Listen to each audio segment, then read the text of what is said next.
ஆண்டவரும் இரட்சகருமாகிய இயேசு கிறிஸ்துவின் நாமத்தில் உங்கள் ஒவ்வொருவருக்கும் இந்த HKC என்கிற யூடியூப் சேனல் மூலமாய் வாழ்த்துக்களையும் ஆண்டவராகிய இயேசுவின் நாமத்தில் உங்களுக்கு ஸ்தோத்திரங்களை நான் தெரிவித்துக் கொள்கிறேன். இன்றைக்கு இருக்கிறதான இந்த அசாதாரண சூழ்நிலையில இந்த மே மாத ஞாயிற்றுக்கிழமை ஆராதனையும் நாம் இவ்விதமாக வீடுகள் தோறும் வீடுகளிலே நாம் ஆண்டவரை ஆராதிக்கும்படியான ஒரு நிலை இருக்கிறது. தேவன் தாமே இந்த சூழ்நிலையை நாம் பிரயோஜனப்படுத்திக் கொள்ள இந்த காலங்களை நாம் பக்தி விருத்திக்கு எதுவாக அந்த காலங்களை நாட்கள் பொல்லாதவைகள் ஆனபடியால் பிரயோஜனப்படுத்திக் கொள்கின்ற வார்த்தையின்படி இந்த காலங்களை பிரயோஜனப்படுத்திக் கொள்ள கர்த்தர் உதவி செய்வாராக. எல்லா விசுவாச மக்களையும் உயிர்த்தெழுந்த இயேசு கிறிஸ்துவின் நாமத்தில் இந்த 5வது மாதத்தின் முதல் ஞாயிற்றுக்கிழமையில உங்களை சந்திக்கிறதுல நான் ஆண்டவருக்கு ஸ்தோத்திரம் சொல்லுகிறேன். வெகு விரைவாக இந்த நிலைமைகள் மாறணும். தொடர்ந்து ஜெபிப்போம். இந்த நாளிலும் இந்த 5வது மாதத்தினுடைய வாக்குத்தத்தத்தை நாம் சிந்திக்கலாம். கர்த்தருடைய வசனத்தை முன்னிட்டு நம்ம வாழ நம்ம பழகி கொள்ள வேண்டும். ஏன்னா ஆண்டோட வார்த்தை தான் நம்ம எப்பொழுதுமே எல்லா சூழ்நிலையிலுமே கர்த்தருடைய வார்த்தை தான் நம்மை தாங்கி பலப்படுத்தி நம்மை வழிநடத்தக்கூடிய ஒன்றாக இருக்கிறது. ஏசாயா 28ஆம் அதிகாரம் 29வது வசனம். இதுவும் சேனைகளின் கர்த்தராலே உண்டாகிறது. அவர் ஆலோசனையில் ஆச்சரியமானவர், செயலில் மகத்துவமானவர். இந்த வசனம் விதமாய் சொல்லுகிறது, அவர் ஆலோசனையில் ஆச்சரியமானவர், செயல்களிலே மகத்துவமானவர். ஆலோசனை இல்லாத இடங்களிலே ஜனங்கள் சீர்கெட்டு போவார்கள் என்று நீதிமொழிகளை நாம் வாசிக்கிறோம். அப்ப நல்ல ஒரு ஆலோசனை இந்த நாட்களில் நமக்கு ஆண்டவர் மட்டும்தான் தர முடியும். அது ஆண்டவர் மட்டும்தான் அப்படின்னு சொன்னா நேரடியா சொல்லுவதை குறித்து நான் சொல்லவில்லை. ஆண்டவர் வேத வசனத்தின் மூலமாக, ஏன்னா 119ஆம் சங்கீதம் 24ஆம் வசனம் சொல்லுகிறது, உடைய சாட்சிகள் எனக்கு இன்பமும் என் ஆலோசனைக்காரருமா இருக்கிறது. அதனால் கர்த்தருடைய வசனம் நமக்கு ஆலோசனைக்காரரா, கர்த்தருடைய ஊழியர்கள் ஆலோசனைக்காரரா. ஏன்னா நம்ம லூக்காவில் வாசிக்கும் பொழுது யோவான் ஸ்நானனை குறித்து வாசிக்கிறோம், தேவ யோசனையை அவர்கள் தள்ளினார்கள் என்று சொல்லி. யோவான் ஸ்நானகன் அன்னைக்கு ஆண்டுடைய வார்த்தையை ஆலோசனையாக சொன்ன மனுஷன். ஊழியர்களை நம்ம புதிய ஏற்பாட்டில் வாசிக்கும் பொழுது தேவன் ஒரு ஆலோசனை நாம் மறைக்காம என்று சொல்லி அப்போஸ்தலனாகிய பவுல் சொல்லுகிறார். அப்போ ஊழியர்களை கொண்டு, நல்ல மூத்த அனுபவம் உள்ளதான விசுவாசிகளை கொண்டு, இன்னும் சொல்ல போனா சிறு பிள்ளைகளை கொண்டு கூட தேவன் நம்மோடு கூட பேசுகிற ஆண்டவர். சீரிய படைத்தலைவனாகிய நாகமானுக்கு குஷ்டரோகம் வந்த போது அவனுக்கு கைட் பண்ணது, அவனுக்கு ஆலோசனை கொடுத்தது இஸ்ரவேலிலிருந்து கொண்டு வரப்பட்ட அடிமை பெண் தான். இப்படி ஆனால் நம்முடைய காதுகள் எப்பொழுதும் ஆண்டவருடைய ஆலோசனையை பெற்றுக்கொள்வதற்கு நாம் ஆயத்தமாக இருக்க வேண்டும். ஆண்டவர் எப்படிப்பட்டவர் என்று சொல்லும் போது இங்க சொல்லப்பட்டிருக்கிறது, அவர் ஆலோசனையில அவர் ஆச்சரியமான கர்த்தர். ஹல்லேலூயா. அவர் ஆச்சரியமான ஆலோசனைகளை சொல்லுகிற கர்த்தர். நம்மால என்ன இப்படி சொல்றாரு, என் சூழ்நிலை இப்படி இருக்குது, இந்த சூழ்நிலையில இப்படி ஒரு வார்த்தை வருதே அப்படின்னு நம்ம யோசிக்கவும் பிரமிப்படையவும் செய்வோம். சில சமயத்தில் அந்த வார்த்தையை நம்மால் ஏற்றுக்கொள்ளக்கூட முடியாது. ஆனா கீழ்ப்படியும் போது ஆண்டவர் மகத்துவமான கிரியைகளை செய்கிற ஆண்டவர். ஆண்டவருக்கு பேரு ஆலோசனை கர்த்தர், அப்படிதானே? அப்புறம் ஆலோசனையை சொல்லுகிற கர்த்தர். வேதாமத்தை வாசிக்கும் பொழுது அவருடைய ஆலோசனைகள்லாம் நித்திய காலமா இருக்குது என்று சங்கீதக்காரன் சொல்லுகிறார். அவருடைய ஆலோசனைகள்லாம் மகா ஆழமானது என்று சொல்லுகிறார். 40ஆம் சங்கீதம் 5ஆம் வசனத்துல, கர்த்தாவின் எங்கள் நிமித்தம் செய்த அதிசயங்களும் யோசனைகளும் அநேகமாயிருக்கிறது, ஒருவன் அவைகளை சொல்ல முடியாது, அவைகளை ஒரு விவரித்து சொல்லக்கூடுமானால் அது முடியாது என்று சொல்லுகிறார். அப்படிப்பட்டதான ஆலோசனைகளை சொல்லுகிற கர்த்தர். இன்னைக்கு நம்ம இருக்கிற சூழ்நிலையானது நம்ம மனதில் பலவிதமான எண்ணங்களை நம்மளுக்கு மனசுல கொண்டு வந்துகிட்டே இருக்கோம். பாருங்க, ஒரு சில வேத பகுதியை வாசிக்கலாம். நீதிமொழிகள் 16ஆம் அதிகாரம் முதல் வசனமும் 9ஆம் வசனத்தையும் நான் வாசிக்க கேட்போம். மனதின் யோசனைகள் மனுஷருடையது, நாவின் பிரதியுத்தரம் கர்த்தரால் வரும்.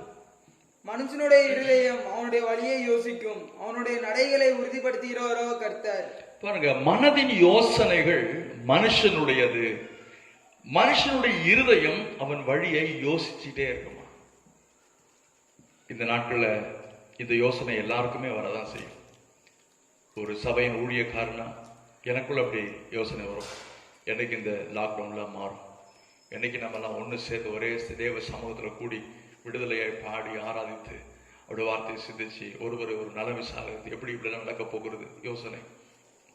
ஒவ்வொருவரும் அவரவரை குறித்து யோசிக்கிறோம். பிள்ளைகள் இன்னும் 10th எக்ஸாம் எழுதலை, இன்னும் ஒரு சில +2 பிள்ளைங்க எழுதலை, சில வேலைக்கு போக முடியாத சூழ்நிலைகள் இருக்கிறது, ஒரு சிலருக்கு தளர்வுகள் செய்யப்பட்டிருக்கிறது. இப்படி ஒவ்வொருவரும் சில நல்ல ப்ரோக்ராம்ஸ் எல்லாம் பிளான் பண்ணி எப்போ செய்கிறது அப்படின்னு யோசிச்சுட்டு இருப்போம். அலுவல்கள் சம்பந்தமா இப்படி பல விதமான யோசனைகள். நீதிமொழிகளை வாசிக்கிறோம், மனுஷனுடைய இருதயம் அவன் வழியை யோசித்துக்கிட்டே இருக்குமா. என் அன்பு தேவனுடைய பிள்ளைகளே, இந்த பொது முடக்கம் என்று சொல்லப்படுகிற இந்த நாட்களில் நீங்க நியூஸ்ல கேட்டிருப்பீங்க, இது மே மாதம் 17ஆம் தேதி வரைக்கும் இது தொடர்கிறது என்று சொல்லி. நம் தேவ சமூகத்தை அதிகமாய் நாம் நிற்போம். கர்த்தர் நிச்சயமா நமக்கு அனுகூலமான வாசலை திறப்பார்.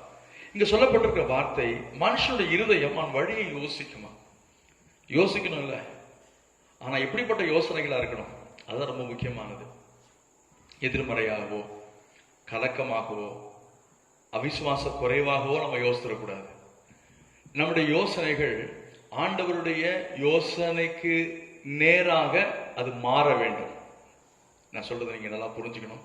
நம்ம மனசுல இருக்கிறதான இந்த யோசனைகள் எல்லாம் தேவ யோசனைக்கு ஏற்றது போல மாறும். இன்னொரு வசனத்துக்குள்ள வாசிக்கலாம். 21ஆம் அதிகாரம் நீதிமொழிகள் 19ஆம் அதிகாரம் நீதிமொழிகள் 21வது வசனத்தை.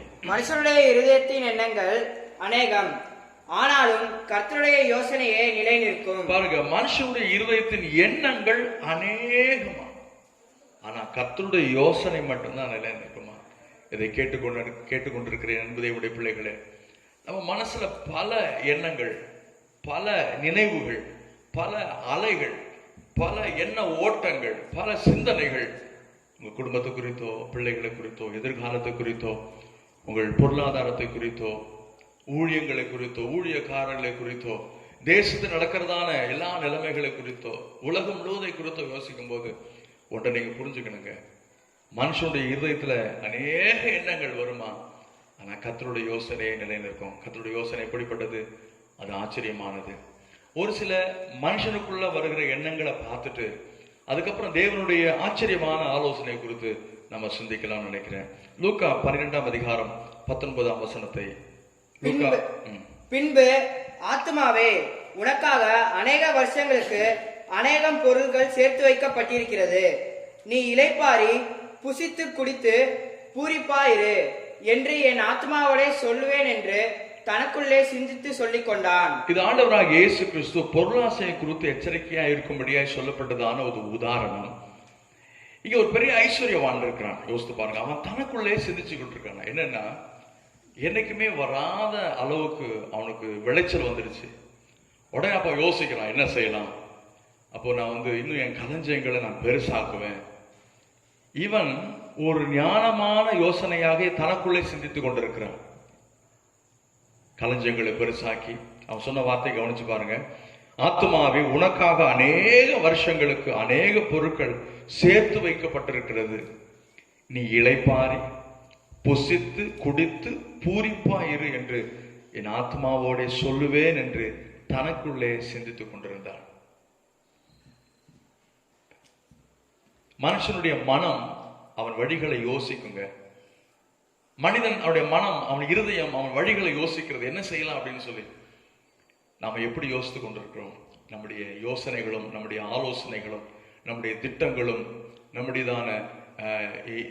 நம்ம யோசிக்கிற விஷயங்கள் எல்லாம் ஆண்டவருடைய ஆலோசனைக்கு நேராக மாற வேண்டும் என்பதை நான் இந்த நாளிலே ஆவியானவர் ஒத்தாசையோடு நான் சொல்கிறேன். அது நம்முடைய எண்ணங்கள் எப்போதுமே அது குறைவானது. ஆண்டு சொல்றாரு, உன் நினைவுகளை விட என் நினைவுகளும், உன் வழிகளை விட என்னுடைய வழிகளும் உயர்ந்தவைகள் என்று சொல்கிறார். அப்படியானால் இந்த நாட்களிலே சுற்றி இருக்கிறவர்களை நாம பார்த்து அதுதான் என்று நாம் தீர்மானித்துக் கொள்ளாமல், அல்லது நீங்கள் இப்பொழுது எங்க இருக்கிறீங்களோ இந்த சூழ்நிலையை பார்த்து இதுதான் எதிர்காலம் என்று சொல்லி நீங்கள் யோசித்து அப்படி நின்றாதீங்க. உங்கள் யோசனைகளும் உங்கள் சிந்தனைகளும் ஆண்டவருக்கு நேரா. இவன் பாருங்க, தனக்குள்ளே சிந்திக்கிறான். என்ன சிந்திக்கிறான்? விளைச்சல் அதிகமாயிடுச்சு. ஆண்டவனை பார்த்து சொன்னார், அவன் தேவனிடத்தில் ஐஸ்வர்யவானாயிராமல் தனக்காகவே அவன் பொக்கிஷங்களை சேர்த்து வைத்தான். இதுல பார்க்கும்போது நம்முடைய மனசு எதை யோசித்துக் கொண்டிருக்கிறது?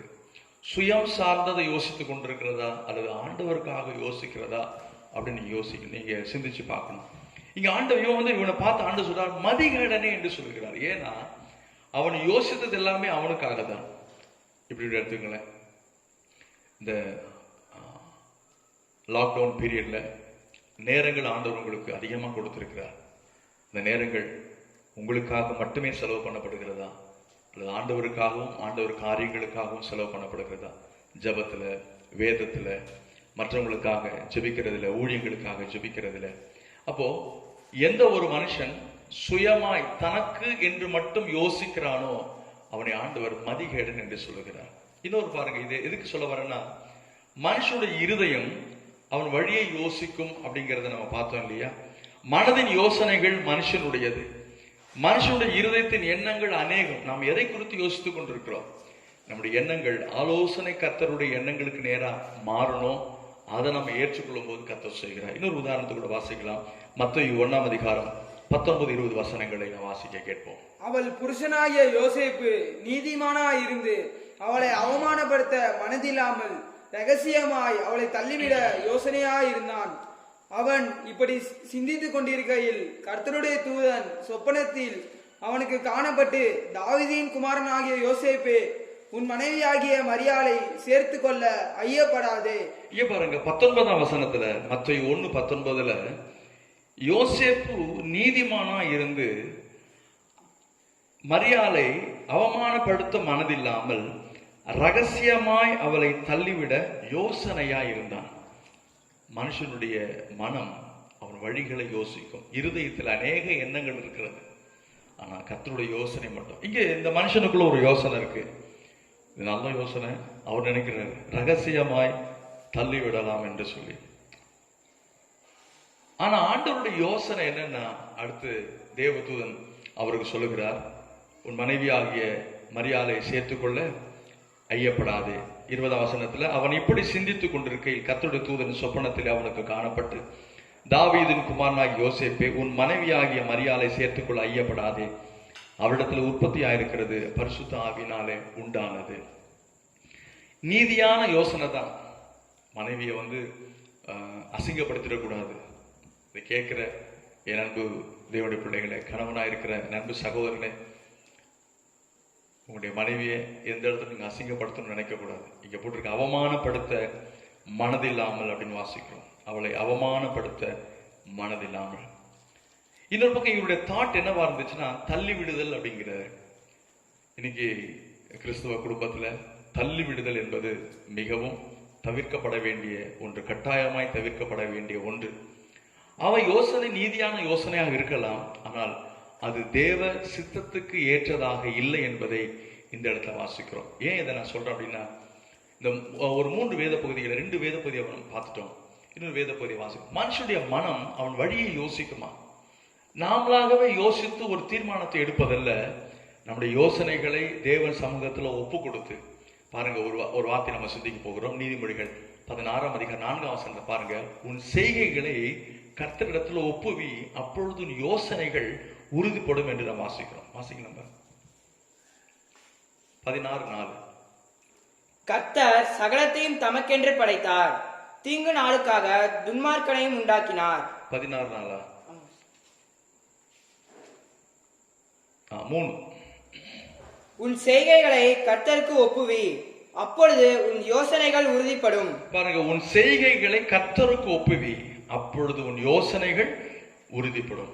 நம்ம யோசனைகள் உறுதிப்படணும்னா அது கர்த்தருக்கு ஒப்புவிக்கப்பட்டு அந்த யோசனைகள் தேவ யோசனைக்கு ஏதுவாக மாறணும். ஆண்டவர் ஆலோசனையில் ஆச்சரியமானவர், அவர் செயல்களில் மகத்துவமானவர்.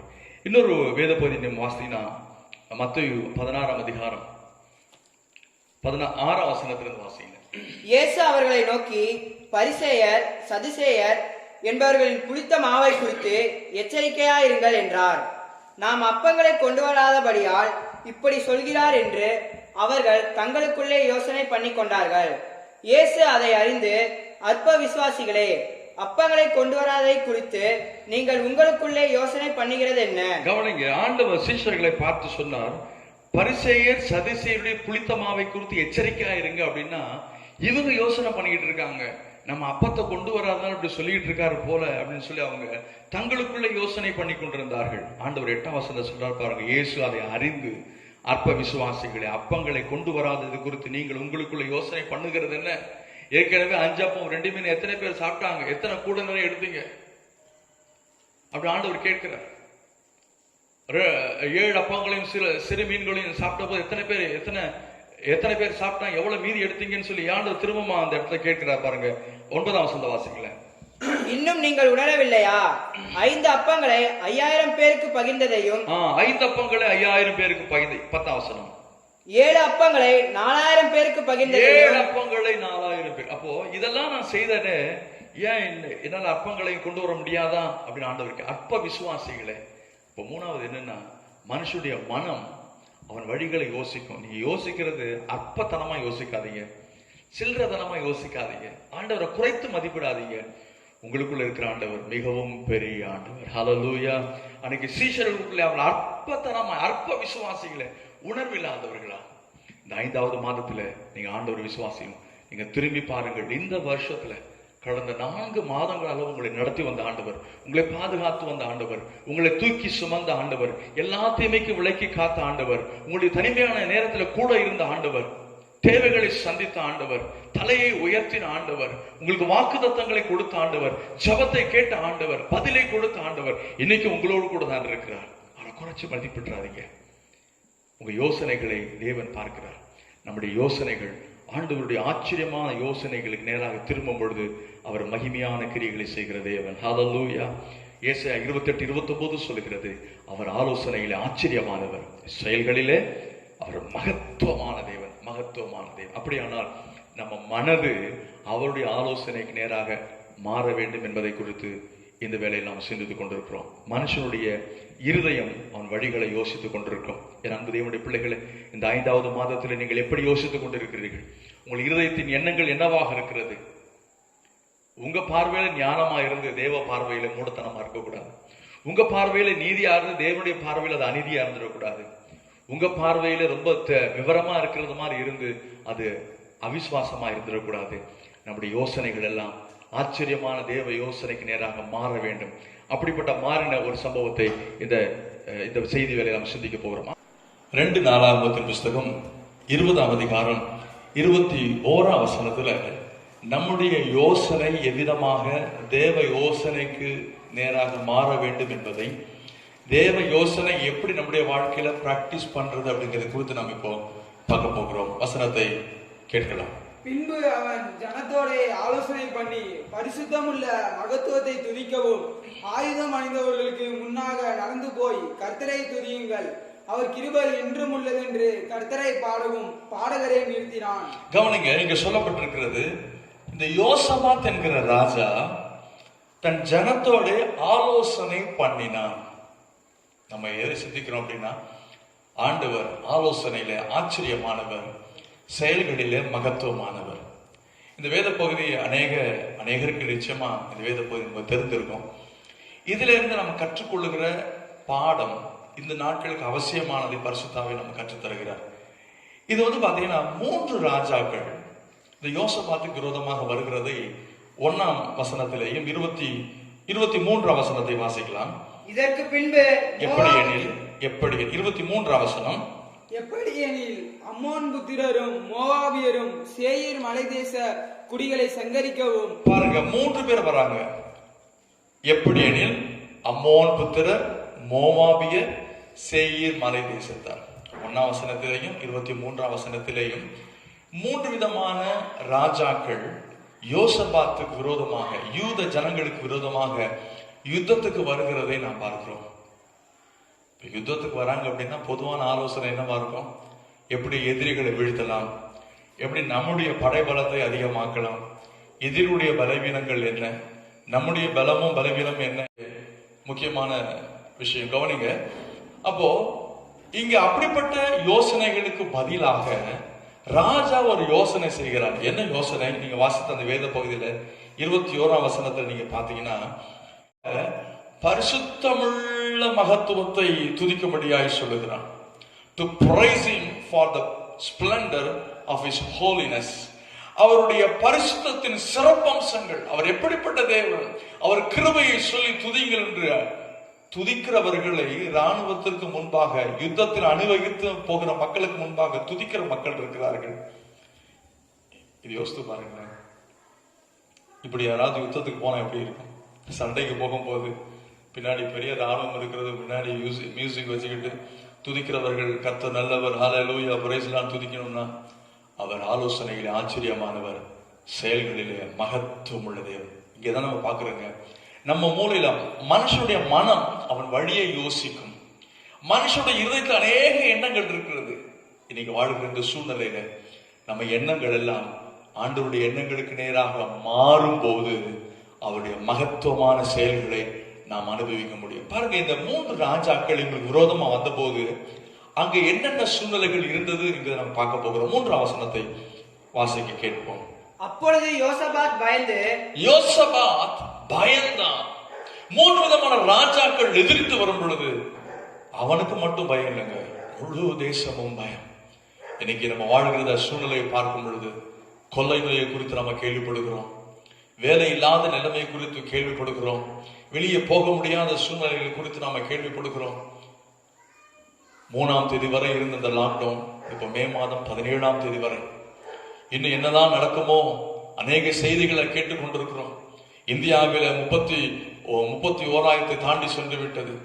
தமிழகத்தில் 2000 நெருங்கி வந்து கொண்டிருக்கிறது. இன்னொரு பக்கம் நமக்கு பாசிட்டிவான விஷயம் நம்ம கேள்விப்படுறோம். திருச்சி ரெட்ல இருந்து ஆரஞ்சுக்கு வருது. இப்படி நிறைய மாறுதல்கள் நம்ம தேவன் தருவார்.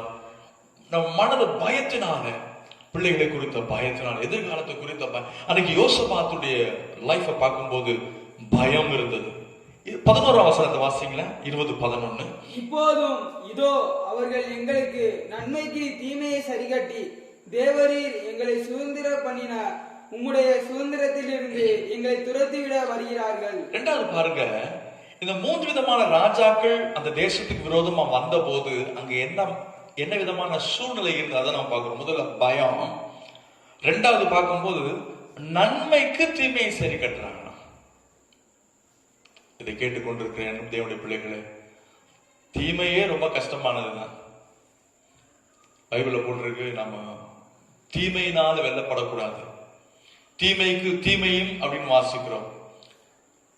அப்ப தீமை செய்கிறதே கஷ்டமா இருக்கும். ஆனா இவங்க எப்படி பாக்குறாங்கன்னா நன்மைக்கு தீமை செய்தாங்க. என்ன நன்மைக்கு தீமைனா, இவங்க சொல்ற விஷயம் என்னன்னா, எகிப்தில இருந்த இஸ்ரவேல் ஜனங்கள் புறப்பட்டு வரும் பொழுது அம்மோன் புத்திரர் தேசத்தையும் மோவாப் புத்திரர் தேசத்தையும் டிஸ்டர்ப் பண்ணல, அவங்க சுத்தி தான் வந்தாங்க.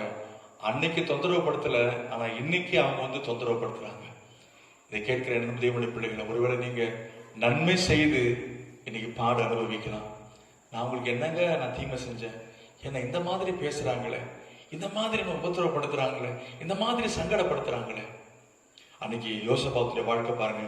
நன்மை செய்த அந்த இஸ்ரவேல் ஜனங்களுக்கு இந்த 3 கூட்டத்தாரும் தீமை செய்ய வந்து நிற்கிறார்கள். அது மட்டும் இல்ல, அதே 11ஆம் வசனத்துல கர்த்தர் கொடுத்த சுதந்திரத்திலிருந்து அவங்களை துரத்துறதுக்காக வராங்க.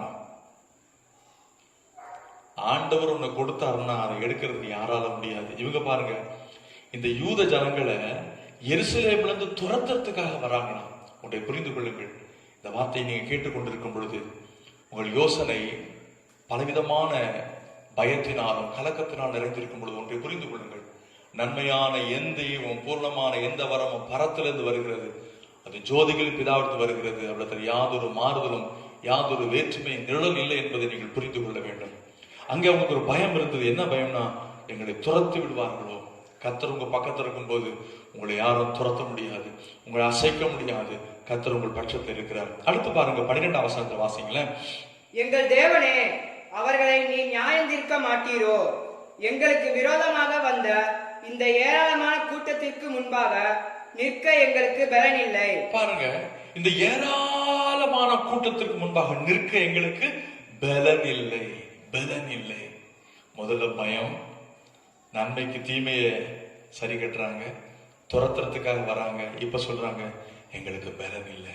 அடுத்த வார்த்தை என்ன வார்த்தை தெரியுமா? நாங்கள் செய்ய வேண்டியது இன்னதென்று எங்களுக்கு தெரியவில்லை. யோசித்து பாருங்களேன். இப்படிப்பட்ட ஒரு இக்கட்டான சூழ்நிலையில இருந்த பொழுதுதான் கர்த்தருடைய யோசனை அவருக்கு வருகிறது. அவன் தேவ யோசனையை ஜனங்களோடு கூட போய் சொல்லுகிறான். என்ன வார்த்தைனா நம்ம கவனிக்கிறது அதுதான். இங்க 21ஆம் வசனத்துல, பின்பு அவன் ஜனத்தோட ஆலோசனை பண்ணி, இவனுக்கு இந்த ஆலோசனை எப்படி வந்தது? தேவனுடைய ஊழியக்காரர் அந்த ஆலோசனையை சொல்லுகிறார். அந்த ஆலோசனையை கொண்டு வந்து இவர்கள் மனதில் இருந்த யுத்த ஆலோசனையை தேவ ஆலோசனைக்கு நேராக திருப்பும் பொழுது ஒரு மகத்துவமான செயல் வந்தது. ஒரு மகத்துவமான செயல். அது என்ன தெரியுமா? மகத்துவமான செயல். இவர்கள் அத்தனை எதிரிகளும் வெட்டுண்டு விழுந்து போனார்கள். ஹல்லேலூயா. நீங்க பார்த்தீங்கன்னா 23ஆம் வசனத்துல வாசிக்கும் பொழுது 22ஆம் வசனத்தை வாசிக்கலாம். அவர்கள் பாடி துதி செய்ய தொடங்கின போது யூதாவுக்கு விரோதமாய் வந்து பதிவிருந்த அம்மோன் புத்திரரையும் மோவாபியரையும் சேயீர் மலைதேசத்தாரையும் ஒருவருக்கு விரோதமாய் ஒருவரை கர்த்தர் எழும்ப பண்ணினதினால் அவர்கள் வெட்டுண்டு விழுந்தார்கள். இவர்கள் துதிக்க ஆரம்பித்த போது அவர்கள் 3 கூட்டத்தாரும் ஒருவருக்கொருவர் எழும்பி விழுந்து போனார்கள். இவங்க 3 நாளா கொள்ளை அடிக்கிறாங்க. அந்த இடத்துக்கு ஒரு பெயர் வைக்கிறாங்க, பெராக்கா என்று சொல்லி. பெராக்கா என்று சொல்லும் பொழுது இன்னும் அதிகமாய் கர்த்தரை அவர்கள் துதிக்கிறவர்களாக அந்த இடத்துல வந்தார்கள். பாருங்க, ஆண்டவருடைய ஆலோசனை என்ன? இவர்கள் மனதிலே கலக்கம், பயம், துரத்தப்படுவோமோ என்ற கலக்கம் இருந்தது. ஆனால் கர்த்தருடைய ஆலோசனை ஆச்சரியமானது. இந்த ராணுவத்துக்கு யுத்தத்துக்கு போகிற இந்த ராணுவம் துதியை முன்னிறுத்தினார்கள். இதை கேட்டுக்கொண்டு அன்புடைய பிள்ளைங்க, 5வது மாதத்துல முதல் வாரத்துல கர்த்தருடைய வார்த்தையை கேட்டுக்கொண்டிருக்க நீங்க துதியை நீங்கள் முன்னிறுத்துங்கள். ஆண்டவரை அவர்கள் துதிக்க துவங்கின பொழுது சத்துருக்கள் வெட்டுண்டு விழுந்தார்கள். இன்னைக்கு நாமும் இந்த வேத பகுதியில வைத்து நாம் ஆண்டவரை துதிக்க கடமைப்பட்டிருக்கிறோம். பாருங்க 15ஆம் வசனத்தை வாசிங்களேன். சகல யூதா கோத்திரத்தாரே, எருசலேமின் குடிகளே, ராஜாவாகிய யோசபாத்தே, கேளுங்கள். நீங்கள் அந்த ஏராளமான கூட்டத்திற்கு பயப்படாமலும் கலங்காமலும் இருங்கள். ஆமென். எப்படி துதிக்கணுமா? எங்க கர்த்தருடைய வார்த்தை அவர்களுக்கு வருகிறது. அந்த ஏராளமான கூட்டத்திற்கு பயப்படாமலும் கலங்காமலும் இருங்கள். இன்னைக்கு இருக்கிறதா ஏராளமான பிரச்சனைகள் உங்களுக்கு முன்பாக இருக்கலாம். நம்ம தேசத்துல காணப்படுகிற நிலைமையை நீங்க பார்க்கலாம். பயப்படாதீங்க, கலங்காமல் இருங்கள். அப்ப எப்படி சொல்லணும்? ஆண்டவரே, என்னை பயப்படாதே என்று சொன்னீங்களே, உமக்கு ஸ்தோத்திரம் ஐயா. கலங்காதே என்று சொன்னீரே, உமக்கு ஸ்தோத்திரம் ஐயா. இந்த துதி ஸ்தோத்திரம், துதி ஸ்தோத்திரம், துதி ஸ்தோத்திரம் எழும்பும் பொழுது இந்த துதி ஸ்தோத்திரம் செய்வது கர்த்தருடைய ஆலோசனைங்க. கர்த்தருடைய ஆலோசனை. அன்னைக்கு அவர்கள் யோசபாத் தங்களுடைய யுத்த ராணுவத்தினுடைய ஆலோசனையை தேவ ஆலோசனைக்கு நேராக திருப்பும் பொழுது தேவன் ஜெயத்தை கொடுத்தார். அவர்கள் சத்துருக்களிடத்திலிருந்தே அவர்கள் கொள்ளையடித்தார்கள். 3 நாட்களாக கொள்ளையடித்து 4வது நாளிலே கர்த்தருடைய சமூகத்தில் வந்து நிற்கிறார்கள். இதை கேட்கிற அன்பு தேவனுடைய பிள்ளைகளே, இந்த 5வது மாதத்துல கர்த்தருடைய வார்த்தை உங்களுக்கு நேராக புறப்பட்டு வருகிறது. அவர் ஆலோசனையிலே ஆச்சரியம் உள்ளவர், செயல்களிலே மகத்துவம் உள்ள தேவன். அவருடைய ஆலோசனை என்ன தெரியுமா? எப்பொழுதும் எல்லாவற்றிற்காகவும் நீங்க ஆண்டவரை ஸ்தோத்திரம் பண்ணி கொண்டே இருங்க. எப்பொழுதும் எல்லாவற்றிற்காக எந்த நிலைமையில இருந்தாலும் உங்க வாயில முறுமுறுத்துறாதீங்க, உங்க வாயில கலக்கமான வார்த்தையை சொல்லிடாதீங்க. என் ஆண்டவர் என்னை கலக்கங்களை மாற்றி போடுகிறவர், துக்கங்களை மாற்றி போடுகிறவர், பயத்தை மாற்றி போடுகிறவர். என்னோடு என் தேவன் என்னோடு கூட இருக்கிறார். அறிக்கை செய்வோம். அடுத்து பாத்தீங்கன்னா அதே 15ஆம் வசனத்துல நான் வாசிக்கும் போது கடைசி வார்த்தை விதமாய் சொல்லுகிறது, இந்த யுத்தம் உங்களுடையது அல்ல, தேவனுடையது. இந்த யுத்தம் யாருடையது? தேவனுடையது. அப்ப நம்ம என்ன சொல்லணும்? எப்படி ஸ்தோத்திரம் பண்ணணும்னா, ஆண்டவரே, இந்த பிரச்சனை நாங்க பார்க்கிறதான இந்த கொள்ளை நோய், நாங்க கேள்விப்படுகிறதான இந்த பிரச்சனையை தீர்க்கக்கூடியவர் நீர் ஒருவர் தான் ஆண்டவரே. நீங்க எல்லாமே பார்த்து கொள்வீங்க. ஃபாதர் பாட்டு பாடுறாங்கல்ல, நீங்க எல்லாமே பார்த்து கொள்வீங்கப்பா, நீங்க எல்லாமே பார்த்து கொள்வீங்கப்பா. ஆண்டவர், நீங்க எல்லாமே பார்த்து கொள்ளுகிற தேவன், நீங்க எல்லாவற்றையும் பார்த்து கொள்ளுங்க. இந்த யுத்தம் என்னுடையதல்ல, இந்த பிரச்சனை என்னுடையதல்ல, இந்த பிரச்சனையை கர்த்தர் பார்த்து கொள்வார். இப்படி சொல்லி சொல்லி ஸ்தோத்திரம் பண்ணுங்க. ஒருவேளை பலவீனத்தில் நீங்கள் இருக்கலாம், ஒருவேளை இல்லாமையில் இருக்கலாம், ஒருவேளை இயலாமையில் இருக்கலாம், ஒருவேளை புறக்கணிக்கப்பட்ட நிலைமையில் இருக்கலாம், ஒருவேளை உங்களை விசாரிக்க ஆள் இல்லை என்று கூட நீங்க இந்த செய்தி கேட்கும் பொழுது நீங்க யோசித்துக் கொண்டிருக்கலாம். உங்க வாயினால நிறைந்த ஸ்தோத்திரங்களை சொல்லுங்க. இது என்னுடையதல்ல, தேவன் எல்லாவற்றையும் பார்த்துக் கொள்வார். அடுத்து பாத்தீங்கன்னா 16ஆம் வசனத்தை வாசிங்களேன். நாளைக்கு நீங்கள் அவர்களுக்கு விரோதமாய் போங்கள். இதோ அவர்கள் சிஸ் என்னும் மேட்டு வழியாய் வருகிறார்கள். கவனிங்க, பிரச்சனை வரும் பொழுது நாம என்ன செய்யணும்னா, பைபிள்ல போட்டிருக்கு, சத்ருவுக்கு பிசாசுக்கு எதிர்த்து நில்லுங்கள். நீங்க அவங்க எதிராக போங்க. நம்ம ஓடிய ஒளிந்து கொள்ளுகிற கூட்டம் இல்லைங்க, நம்ம நிற்கிற கூட்டம். நீங்கள் அமர்ந்திருந்து நானே தேவன் அறிந்து கொள்ளுங்கள் கர்த்தர் சொல்லுகிறார். ஆண்டவருடைய ஆலோசனை என்ன தெரியுமா? இந்த காலவேளையில் ஆண்டவர் வார்த்தை உங்களுக்கு நேரம் வருகிறது. ஆண்டவரை ஸ்தோத்திரம் பண்ணுங்க, துதிங்க.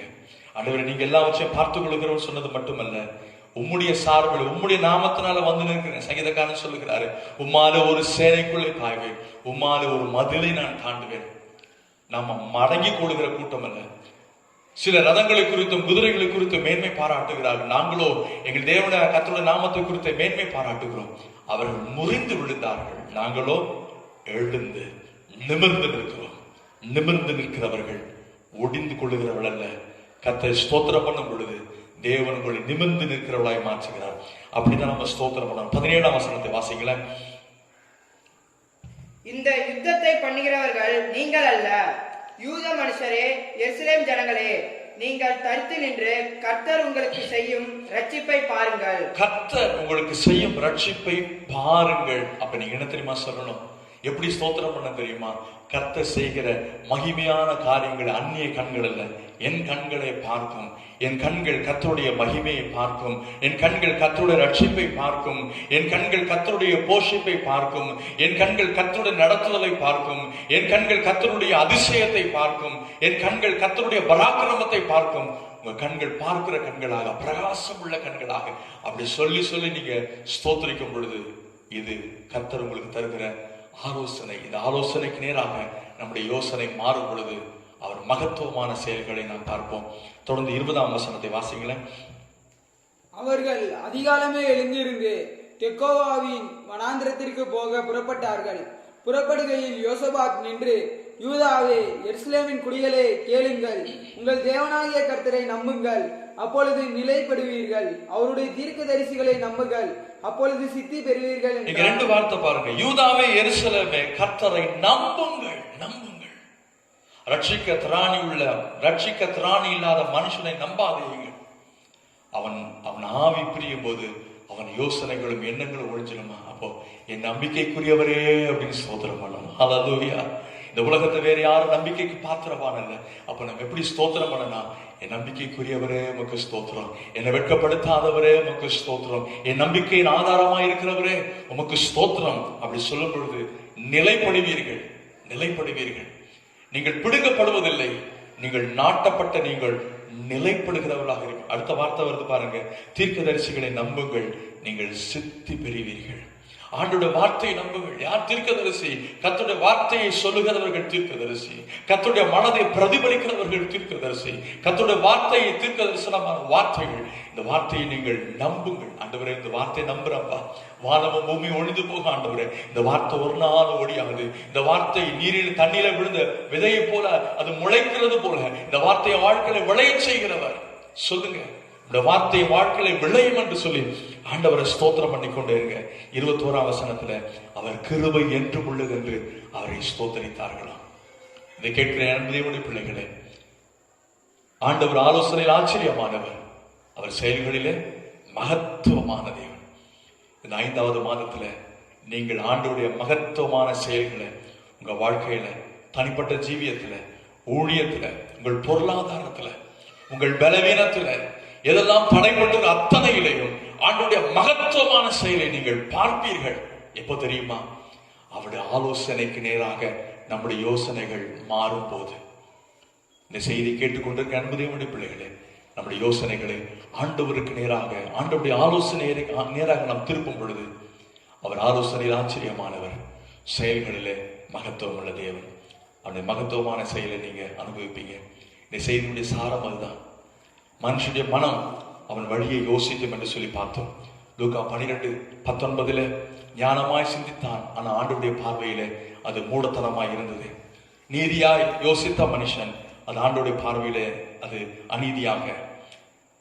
மத்தேயு 16:6-11 வரைக்கும் விசுவாசம் இல்லாத சிந்தனை. இதையெல்லாம் நம்ம மாற்றுவோம்.